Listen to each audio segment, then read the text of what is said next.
Welcome to today's episode of the Biz Podcast. I am really excited to be joined by Pamela George when we're going to be talking about money and confidence, which fits perfectly in with the topic of this season of the Biz Podcast, which is all about confidence and changing the rules, because I believe so strongly that when you can step into your confidence, when you can start to really believe that you are capable of doing a thing, that you have the ability to make things happen, that you can change things to work for yourself, that things do start to work. And so I'm inviting a series of people to join me to talk about all of these things, because I know that they have such good information to share with you.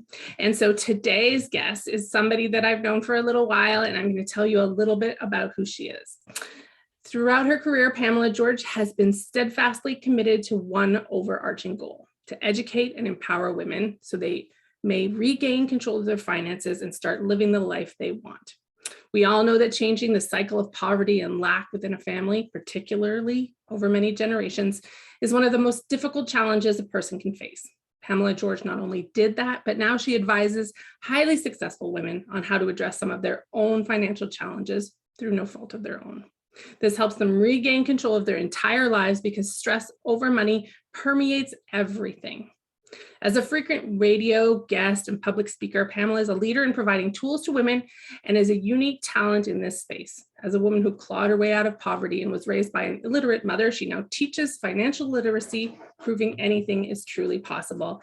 And I'm so happy to have you here, Pam, because I have seen the work that you do with women. I have seen how you help them. And it's just an important thing for us to keep talking about and to find ways to teach more people to start thinking about. So welcome, Pam. I'm happy to have you here. It is an absolute delight to be here, Laura. Thank you for having me. So today we're going to talk about money and confidence. We're going to talk about how they go together and how come it's something that's worth digging into and exploring. And I thought maybe we could just start by talking about maybe why confidence is important and maybe what confidence is lacking when we talk about women, when we talk about business owners. What is it that you see all the time people are lacking that is causing sort of a regular conflict when it comes to success with money in their business? I think one of the biggest things, well, first of all, not having enough confidence around money it's a big issue I see with my female clients. I work mostly with women, and a lot of them, including myself in the beginning, didn't have a lot of confidence around money. But like you say so many times, Laura, the best way to start dealing with that issue is to start looking at the numbers, start addressing it. And that's what I encourage my clients to do. And that is what I did from the very beginning. And now here I am on a podcast with you talking about money and confidence. So yeah. Yeah, I think that we need to find those ways to talk about it and to know. I feel like, as a coach who works with business owners, I don't encounter people. Every single person that I talk to has some kind of money block, money something, right? And they can range in so many different ways. And I see them look completely different in every person, but every single person has something, right? Something that is kind of squishy or squicky or uncomfortable when it comes to money, whether it's charging enough, whether it's even wanting to know that they want to look at the numbers, whether it's like that whole, like, I need to be on top of this and I can do it versus I'm no good at this. And that was one of my stories for sure. I am not good at this. I just want somebody else to deal with it. I just want it to go away. And that was not a solution. But we all have things. And when we feel like we're not good at a thing, when we can't do a thing, when it's not going to work, that's one of the most likely ways that it is truly not going to work, because you've set yourself up to not believe it will. I'll use myself as an example. When I started this business, I started it to help women. And of course, I started it also because it's something I'm good at, personal finances. if you're into business, how to pay yourself, how to put aside money for taxes, that type of thing, paying off debt, savings, budgeting. I'm good at that. What I wasn't good at, Lara, was pricing. And a lot of people, when I say that, they're very surprised, because they think just because I'm good with money and I'm good with, budgeting and that type of thing, that it's obvious that, I would be good with pricing. And I struggled with that in the beginning. And I think I just knew intuitively that something was off with my pricing in the very beginning. And that when you're not sure, of course, that's the whole definition of not having enough confidence, right? And I think the first 6 months or so, I stumbled in my business, because I was like, am I charging enough? I remember charging, I think $5.99 for a 6-month program or some kind of nonsense like that. And while I was doing the work and getting results, I was working so hard, right? And in back of my head, there was always something is up. It shouldn't be like this. And I remember that's when I hired you, when you and I started to work together. And the first thing we did, I remember you met me in my condo, and you had all these big sheets spread out on my condo walls. And we did the pricing strategy thing that you do, that you're so good at. And I think we tripled my price that very day. You tripled my price. And at first I was like, I don't know if I can do this. But unlike the first 6 months when I was stumbling with the wrong price, although you increased it 3 times, the minute I went in and started charging that price that we figured out, it felt like it just fell right in. And I was right there and then, I got the confidence to say what I charge and say, this is my worth. This is how I value my stuff. And well, from there, we just take off, right? It's been amazing. That confidence from knowing how to price properly. I tell you, it was amazing. Yeah. And it's such an important conversation for us to have, because what we do is we decide what we think people can afford. We decide what people think they're going to want to pay. We don't sit down and say to ourselves, what is the value that I'm providing? What is the change that I'm creating? What is that worth? Not only to them, but to me, right? Like, how do I make this thing work so that I can keep helping people and not burn out? Because if you're making not enough money all the time, and then you're going to start to have to work too much, you're going to burn out, and then you're not going to help anybody, right? And so it's knowing that you are valuing the work that you do, knowing that other people will value the work that you do, and knowing, and this is where your budget comes back in, right? How much money you need to make, and spending the time to look at it so that you can figure out how to put all the pieces together. And that's where I think that piece where I was saying before, I didn't think I could do it. I didn't think, I'm not a money person, or I'm not very good at that. Or if I look at the numbers, I'm going to find out something that I don't want to know. Versus if I spend some time working on this, what confidence is going to come when I get more comfortable? What confidence is going to come when I learn what to do with that information? Like, and do you see that with the people that you work with, right? Like, how does the confidence grow? How do you see that happen from that place where they're saying, and I imagine you see this, right? I don't want to look at it. It's going to be too much. If I look at it, I'm going to find out how bad it is. And once I find out how bad it is, like, whoa. When they go from that, I'm ready to look at it and do something, to starting to work on it, learn and do something, like, what do you see change in them? How do you see that start to sort of snowball, confidence-wise and success-wise? Well, what happens, I find clients, okay, they hear about me, they bite the bullet, and okay, Pam, let's work together, right? The first thing I notice is that they're scared to look at the numbers. They're scared because chances are they know they're not working for enough money. They're not bringing in enough money. All right. But what I do, I go back a little more and a little deeper. There's a reason why they're afraid to look at their numbers. So we need to address that deep-seated issue that they have. Why does this money or the numbers make you so scared? What is it? And we do a little bit of background work with that. But once we get over that, or we address the issue, you know, they know that they might only be bringing in 3,000. They don't know the numbers because they're not checking, but intuitively they know they're not bringing in enough money. And what I do, I have this exercise. I say, okay, let's work it backwards, right? Let's build your personal budget. How much do you need to live? If that's $5,000 that you need to live personal on your personal side, and you only bring in 3,000, you have a shortfall of 2,000, right? Then we go a little further, and this is where it gets scary for them a little bit, right? But I tell you, I have no client of mine has ever walked away saying, I don't know what I need. So then we do the personal budget. Then we need to say, okay, well, guess what? There's this thing called taxes.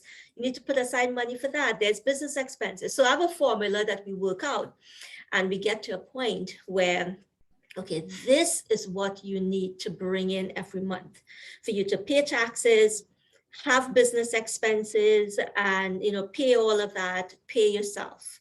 And when clients, I'll tell you, the biggest clarity I get, or my clients get, is when I'm able to help them figure out how much money they need to bring in every month in order to support their business and reinvest, as well as support their lifestyle.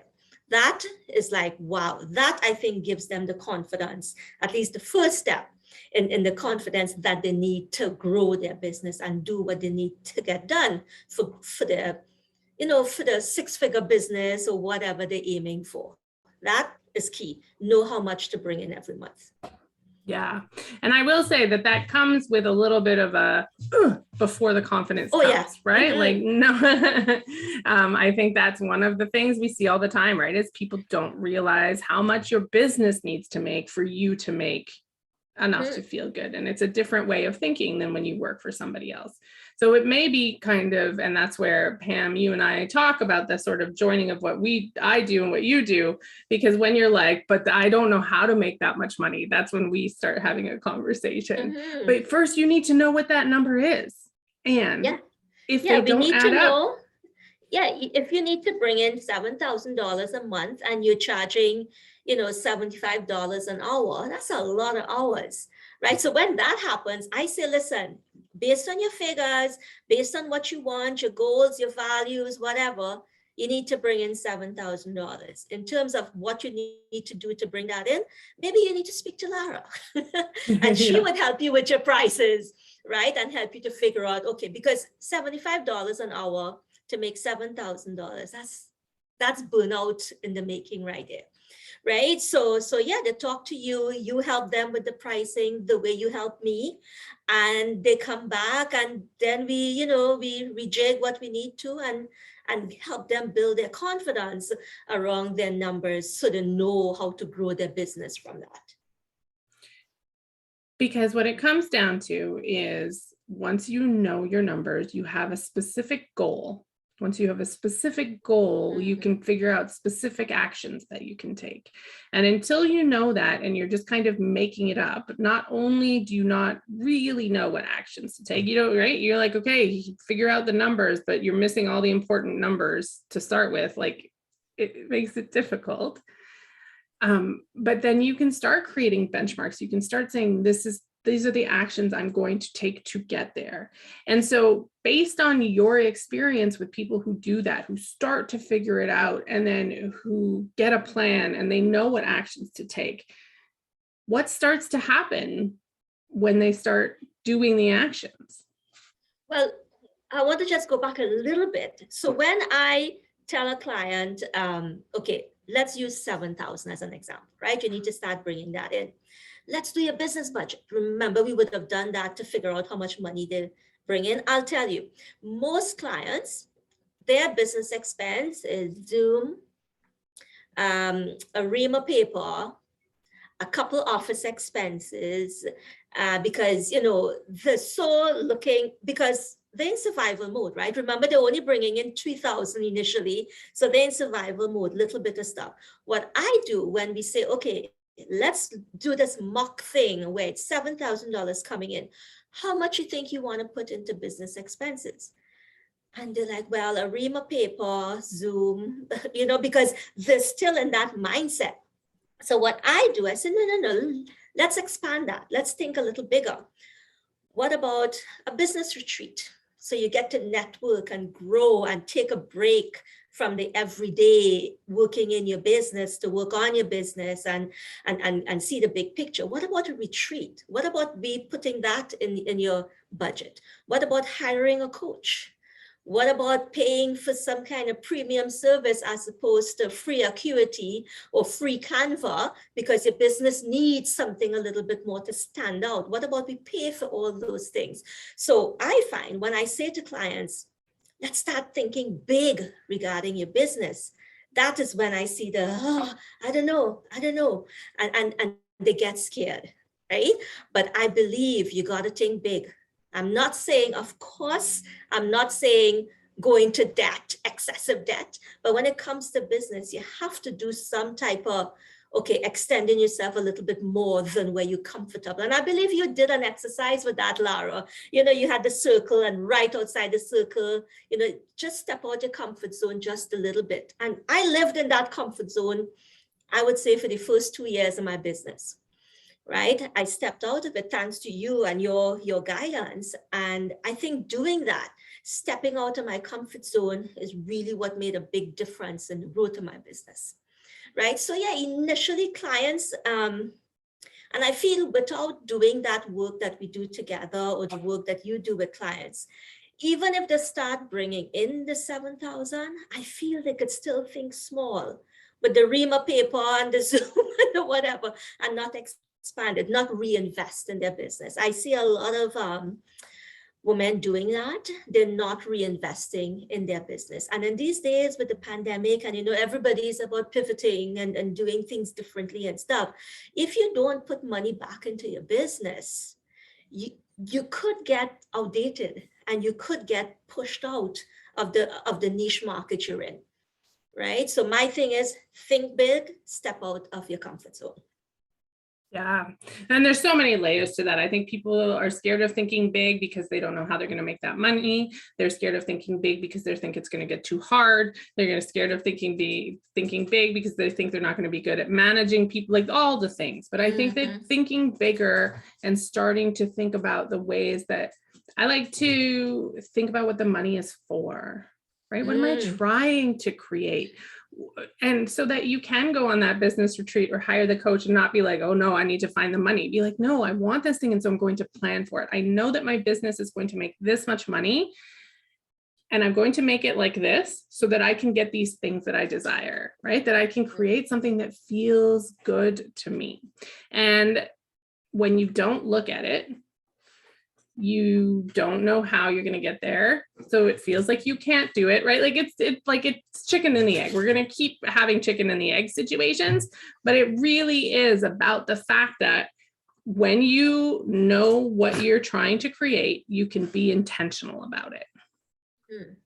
I like to ask my clients, okay, based on your goal, how many clients you need a month in order for you to meet that goal?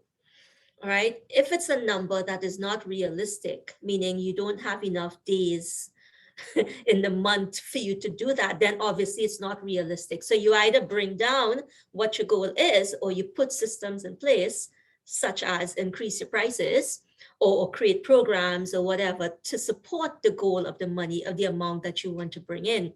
I see as well, and you being a business coach would see this, I'm sure.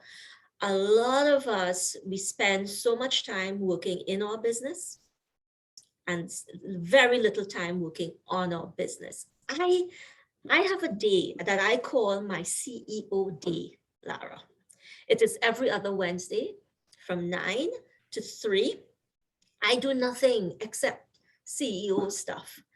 And I don't know a lot of women who do that. It is so, so important, right? It feels, and I get it, it feels like, oh my God, I have so many other things to do. How could I put aside a day? But when you do that consistently, it makes such a difference. And again, it's one of the other things that I did that really helped my, my now $100 financial literacy counseling to grow to where it is now. Yeah. When you think of yourself as the CEO of your business, and not just somebody who's doing a thing. Mhm. That helps with the confidence as well, right? It all ties together. The CEO of the business understands the finances of the business. The CEO of the business knows how to grow the business. The CEO of the business is willing to look at how you can tweak and create things. And so many women, people are like, yeah, that sounds great, but that's not who I am. But it is. A CEO can be anybody who wants to do a thing and do it well and grow something meaningful and impactful. And so it's all tying back together, right? The confidence in what you're building, the confidence in being able to build big things, the confidence in being capable of creating the financial goals, in being able to manage the money, in being able to intentionally build something that can do the things as a full package. They're all so linked to each other. And it starts with asking yourself what you want and being willing to look carefully at what it is that will do it. And you know me, I'm flexible, right? Like we're not coming down with this tight plan that can never be moved again, but you still need to know where you're trying to go in the first place. And that requires being willing to look at things even when they're uncomfortable. I agree. And I'll tell you, most of the folks I talk to, when I say I have to see you a day twice a month, where do you get the time? It must be nice, Pam. It's the response I get. Must be nice. Or they would tell me they're just too busy to do that 2 days a month fully on CEO stuff. And my thing is, you can't afford not to, right? But if you're too busy, I could see why you can't give up 2 full days. But then maybe you need to look at systems, little things like simple thing like calendar. I still remember you telling me about Acuity. And when I installed it, I believe I would have called you and said, Lara, you changed my life. Because I am not going back and forth with the client to find a day and a time that suits them. I send them to the website, or I email them the link and they book it and it's done. It's in my calendar. So my thing is, if you're too busy, look at what systems you need to support you and to help you to not be so busy. When you're not so busy, then you can maybe start off with, maybe it's, 2 days a month is too much, but 2 half days a month even. So you could plan your business. I remember, Lara, I told our good friend, Megan, we were talking, Megan O'Neill, by the way, we were talking about why I changed the name of my business to Sand Financial Literacy Counseling. And I said to her, because it's part of my 10-year plan. She said, you have a 10-year plan? What the hell, Bob? And I'm like, yeah, it's part of my 10-year plan. In 10 years or thereabouts, I have no children, so I am hoping to sell my business. I wouldn't get a good price or as much of a good price if I tried to sell Pamela George Financial Literacy Counseling, right? Change the name, total rebrand, Sand Financial Literacy Counseling. I think I have a better chance of selling that in 10 years. But she was shocked. And a lot of folks I've mentioned it to were very shocked when I said it's part of the 10-year plan. Planning is so important. Maybe you don't need to be as like me, a little too much planning, but some type of planning is required for sure. And so coming back to that, like as you work with people who are looking at this, who are planning, who are starting to get a real handle on what it is they need to make. And when they start planning for it and making sure that they're paying things off and they have the money to do the things that they love, how do you start to see their relationship with money change? First, hands down, the first thing is how comfortable they are talking about money. In the beginning, I would ask them questions and they'll dance around the answer until I wasn't even sure if they answered the question. But then while working with me, it's 6 months, right? So while working with me, I would ask a question, or sometimes even without asking the question, they'll come out and say, okay, I did this, or I paid down this, or I invested in this. No hesitance. The shame is a little less. The confidence is up a bit. And it's like a muscle. The more you use it, the more you practice it, the more it builds. And I see that over. And then after the 6 months, they shoot out, they're gone. And I look at them on Facebook and watch the confidence, and I know their business is growing. And I know they're tracking it because I see from the behaviors. Yeah. And you said something there that I think is one of the biggest keys is people don't talk about money because talking about money feels shameful, it feels scary, it feels secret, right? Like, and because we don't talk about it enough with just everybody, that grows, that insecurity grows, that I don't know what to do about it. We don't talk about it, that grows, and it's tied to all kinds of shame. And when you start to talk about it, when you come and work with somebody like you, when you come to me and I'm like, we're going to talk about it, and you start releasing some of the shame, that alone is going to bring up your confidence. Yes. And that's why we keep having these conversations. It's why I, anytime that I am like, what do I need to talk about with people? Money is always one of the top ones because it is tied to everything with you, and not everything, but so much of your business. It's tied to like whether or not you're stressed out because you don't have enough, whether or not you're valuing yourself, whether or not you're valuing your time. Like it's all in there. And so we need to be willing to talk about it, and having conversations with somebody like you, having conversations with somebody like me, or just saying it's okay to want enough money and feeling good about talking about numbers without it being like, it's part of how we gain confidence in talking about these things. And so I think you and I both are going to just keep talking, right? Like, yeah. We're just going to keep talking because that's what needs to happen for us to unpack the shame that is keeping us from feeling like we can't do things. And, I think one of the reasons a lot of businesswomen out there, including myself in the beginning, we felt that we had to keep our revenue numbers quiet because of competition, or we're going to be judged by others. But if you're in this business long enough, you realize all of us struggling with the same thing, we all struggling. And it just takes one or two to say, listen, let's break the silence when it comes to money shame and covering it up and keeping it hush hush. There's no room for that. We are women. We want to help each other. We want to build each other up. Right. And the best way to do that is to start talking. Start talking. You know what? You're bringing in 2,000. Let's aim for 3.